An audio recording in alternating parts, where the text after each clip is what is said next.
Good morning, everybody. It's Monday again. Not a bad day today. Quite cool, but clear skies and sunny. So that means one thing. I need to get up on the roof because obviously we had Storm Kieran and Storm Babette or something, was it?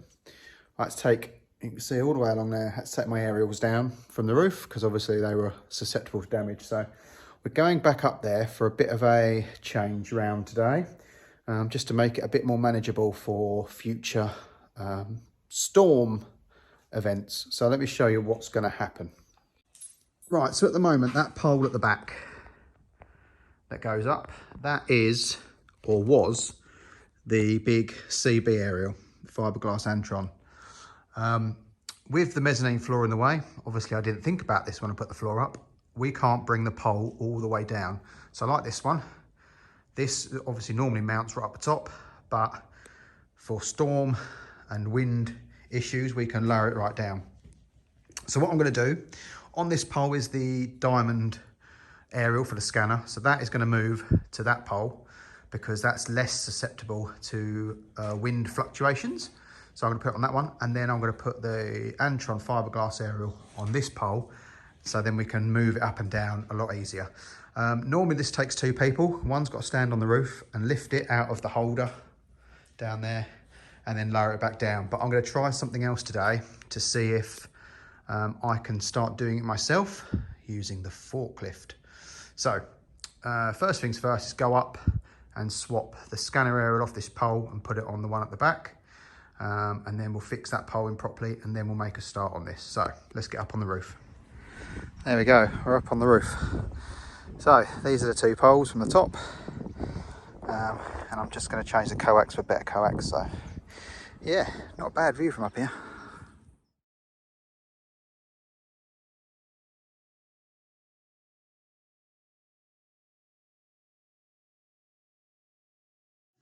Right, well, as you saw in them little pictures, I used the forklift to get the big one up. So at least in the future I can just use this forklift to get it down again should the winds come back. And the back one I used a bottle jack and bits of wood to get it back up to where it was. That should be okay because that's only the little scanning aerial, so that should be all right in the wind. It's just more that big fiberglass wanger that goes up that needs a bit of care. So right, let's get back on the Defender. And I've bought some fuel lines because I'll show you, hang on. Right, just before I start that, on a side note, the air is still up, so they're obviously okay. The push fit connectors are obviously doing their job. So fuel pipes. Now I've fitted the Defender level sender and stuff in. So now these are disco pipes. As you can see, they flopped far too far past the tank. The disco tank's bigger and they come around the edge of the tank. So obviously in here they don't. And the fuel filter is normally here on a disco. So these lines, and obviously because the disco is 10 inches longer in the wheelbase, the original lines are far too long. So we're going to make our own. Now these are plastic inside and rubber outside. I don't think you can see in there. Yes, you can just about. So we are just going to use rubber. I've got some Gates hose, so hopefully that will be okay. We'll have to keep our eye on it. And I have got the connector somewhere. There it is. As you can see, the connectors are barbed. So we'll be able to put the hose on and then obviously clamp them down. So we're going to make some to go from the engine down to that filter. Or one of them goes down to that filter. The other one goes off to the actual pump. So we just need to copy them, but do them in hose. So let's stop waffling and get on with it. Okay, the fuel system is in. So we've run the pipes on the original connectors and then obviously clipped it all down all along the chassis. And then this is a little bit of a spaghetti, but obviously the original pipes are shaped, but hopefully that'll be all right. I'll keep an eye on it anyway. The only one that worries me at the moment is this one, because obviously it's got to come back on itself and I'm a bit worried where it's going to sit. I don't know. I think the buck will be a bit higher, so it should be all right, but we'll need to keep an eye when that comes down. So next is just sorting the Maer lines out, making sure they run all the way to the front, or at least to the bulkhead. And then same on the front lines, make sure they run round to the same point. And then I think we can go ahead and put the body on. I have got to do some work to the tub to get obviously this to fit, because on the previous one, the tank is obviously here. So the filler neck is this side of the back wheel. Whereas obviously we've got the panel, I can't remember where it is now, but I'll find it, to go where that is in the buck. So we've got to try and either find another one, borrow one, and then make a template to cut in the right place, or have an educated guess. But right, I think let's move on to the airlines for the suspension.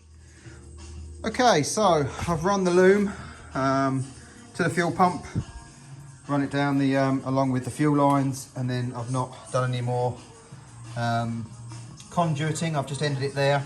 Obviously this is my chop down loom, if you've seen the previous posts. I've just left it there because obviously it's far too long, but it depends where the ECU and plugs end up, so I didn't want to cut or position it all yet. But it's in the engine bay, so once the body's on I can still get to it, because there'll be no wings and stuff to start with. Next job is to get all the selector on my fresh gearbox. As you can see, look, lovely and brand new in there. You can see I've put oil in it already. So I've got all the bits here, so I'm just going to start putting it together. Right, let's get cracking. I had to jog my memory. I couldn't remember how it all went back together, but because I had this bit as well. This is FTC 4247. That is a Disco 2, Discovery gearbox selector. And I was wondering, hang on, where does that go? But obviously Googling the part number, it's the Disco one that I don't need. So that goes away, and we have this set up. So this new bit I got from Ashcroft goes on the end of, I've got to be really careful not to drop anything in the gearbox. So the silver bit goes on that shaft, and that grub screw secures it down, and then the selector fork goes on that, repositions it in the upright position, and moves on that slotted bit at the bottom. And obviously the fork fits into the Defender gearbox top. So I'm just waiting for my thread lock to drain so I can actually get some out, and then I'll thread lock that in and then start putting it back together. I need to clean off this surface and put a small bead of seal around it just to help it keep sealed and stop moisture getting in. And yeah, so let's start thread locking.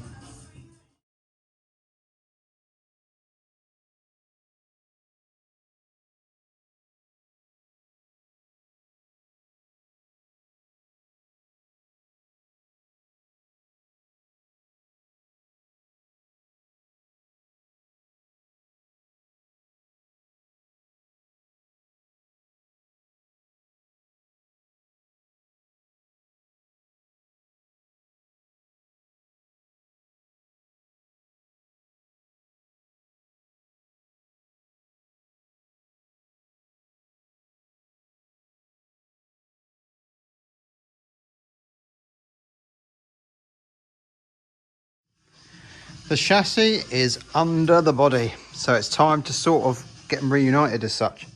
Obviously, to get the arms on the body, I had to take the rear wheels off, so I've strapped the chassis to a dolly so I can easily move it about and position it, and the front end is under wheel dollies as well, so hopefully I can line it all up and move it without having to move the body. I can move the chassis to fit the body. So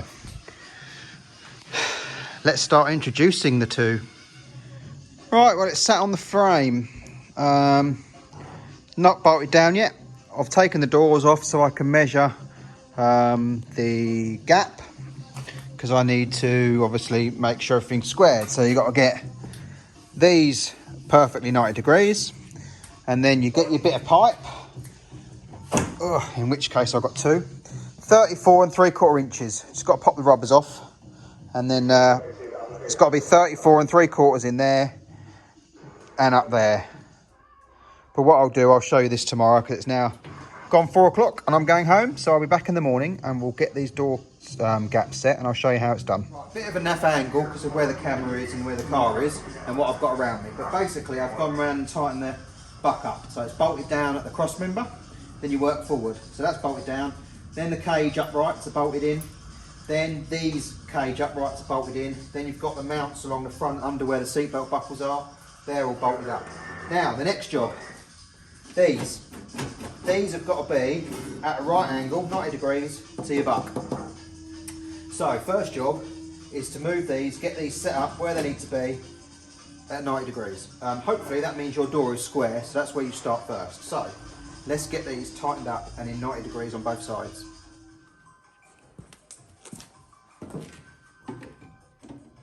So obviously with the rubber off, and we're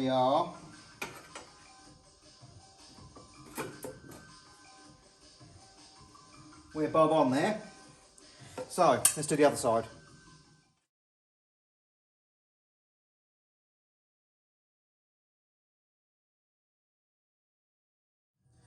Now that one is 90 degrees or as near damn it. So let's move on to the next job where we need the plastic pipe. The perfect aperture size from there to there and there to there is 34 3/4 of an inch.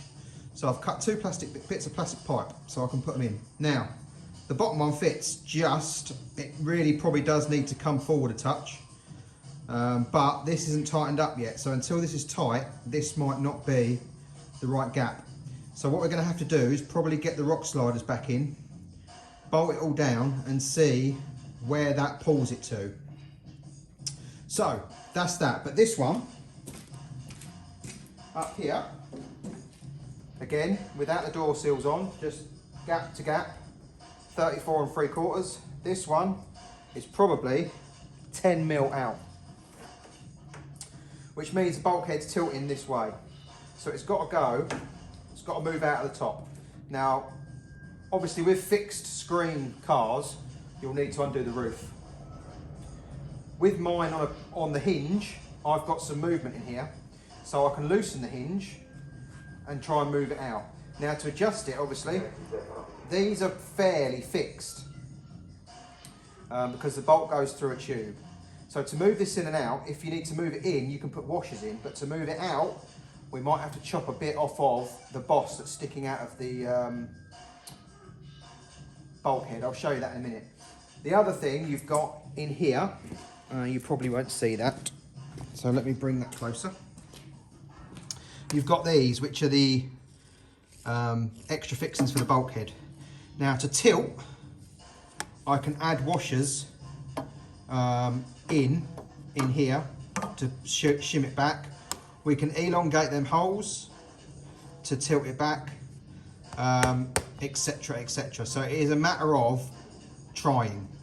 Now to get it out this way, which is what I need to do, I'm going to need to elongate these holes, I think.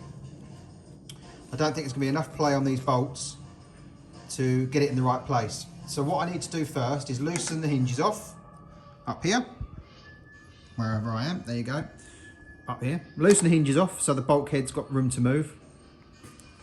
And then what I might have to do is cut a bit of wood to wedge in there, because obviously it's good, the plastic pipe's good as a measuring stick, but it does flex.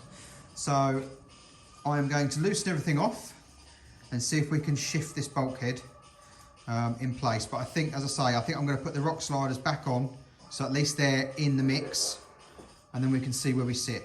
So let's crack on. And just to show you, in there at the base of the bulkhead, you have a bit of a boss there, so you can trim that down if you need be. But as you can see, I've got a bit of gap, so I should be all right. Once it's tightened up, it should pull it that way, and we should get our gap. But let's try it. Let's get the rock slider on and try it. Well, that was a nightmare. So it turns out trying to get my rock sliders into the Maer chassis outrigger tubes was very, very, very, very difficult. So what I've had to do is, as opposed to sacrificing the chassis, I have flat wheeled the bar that goes in, just to try and bring it down a little bit, completely coated it in grease, and it's gone in. So yeah, obviously a mixture of the galv and on both items means that it's slightly too big to go in here. They did go in the other chassis, bear in mind, but I wonder whether the galv on the Maer chassis is a bit thicker. But anyway, that's in. I've bolted it up tight, where it sits, and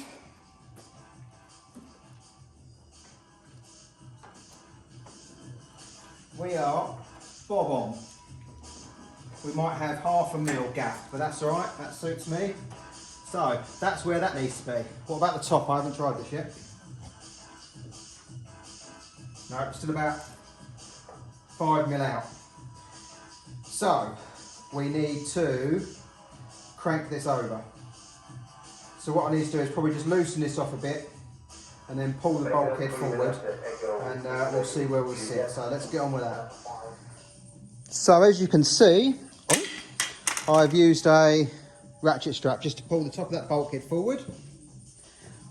Obviously the bulkhead head is fairly loose, so it's not tight, it's not bending or pulling anything, but we've still got the gap there with about half a mil of play. Up the top here, it now fits in. We've probably got a mil of play, so we just want to try and back that off ever so slightly. I'm not too worried about the difference of half a mil. So yeah, so now what we've got to do, let me show you. Right, so I'm getting in here quite tightly, it's not a lot of room. So as you can see, them holes no longer line up. So we either undo those and put washers in the bottom to try and space that bottom bit out to kick it up, or we re-drill this plate. Trying to see, the holes are quite a bit higher, so I don't think kicking these out with washers is going to make a great deal of difference. So I think we're going to have to re-drill them, but I will just take these off, put a couple of washers in, just see how they move and see what happens. So let's do that first. Before I sorted out the front stands on the bulkhead, I wanted to get the actual bottom of this side in first. So as you can see, I've got the rock slider on and that's in there. Again, we're just about in there. This is probably, well, actually in the same spot. It's about the same as the other side, but the other side again, sorry, the top again, as you can see, we're about 5 mil out. So I'll need to get a strap on. I need to get a strap on this side as well and pull that forward. And then we'll look to sort those supports out. Time for a cup of tea first. We've had a little delivery. Now, what was that? It is the air tank from Car Audio Solutions. An airlift 5-gallon tank, fits absolutely bob on between the wheel arches. So that'll easily go there. We'll put some wood, like a cover over it, removable cover, carpeted, and then that'll be out the way. So yeah, fits absolutely spot on between the wheel arches. Couldn't have asked for better. So now I'm just waiting for all the rest of it to turn up. I'm just trying to sort my compressor out. It's got silly fittings. I thought they were XF PCL, but as it turns out, I can't show you. Hang on. Let's try and pop that off. There you go. I thought they were XF PCL, but they're a lot larger, and Googling shows me that it's only T-Max that kind of use these connectors. So we've got to order some replacement ones for those, because then I'm going to plumb this on the pressure switch straight into the tank, and then I can use obviously this flexible hose as tyre inflation, etc. I'm trying to get that back on there and I can't. So yeah, so it's just to say, if anyone wants to do the same sort of thing, it's on offer at the minute, 128 quid for this tank, and it fits perfectly. Okay, we've done all the modifications needed to the uprights. I know there is a case to say you shouldn't really need to modify them, but you've got to remember this is a different chassis. It's had new footwells welded in it before the bulkhead was painted, so a tiny little angle difference will make it well out. So yeah, slotting them doesn't really matter. Getting it to fit is the best bit. So, have we got it to fit? He says, hang on. Ugh. Right, so that fits. It's a bit tight, but it does go in and out. So it's only going to be you know, 0.5 mil if that. At the top was the worst bit, wasn't it? So let's put that in. There we go. Very slight play. So that's good on this side. Let's try the other side.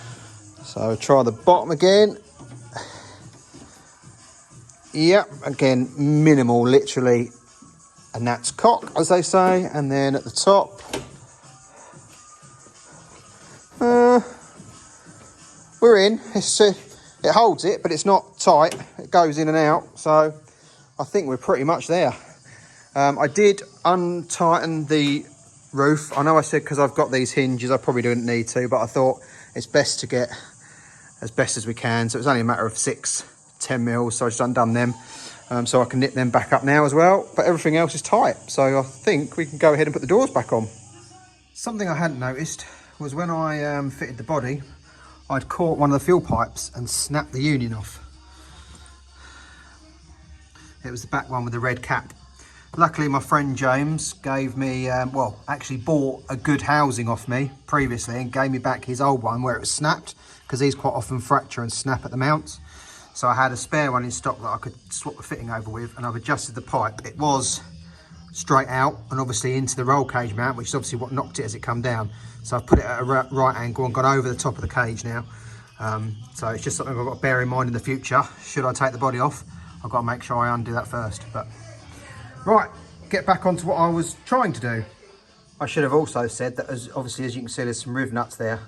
I moved the position of the filter as well to give me more clearance from the roll bar, but I forgot to say that a second ago. Right, well, that's another week done. The doors are on, as you can see, but not on. They're just resting there.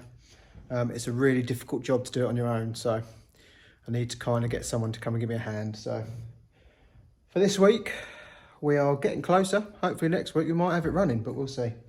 So thanks for watching. Like, subscribe and share, and I'll see you next week in the next one. Cheers, guys.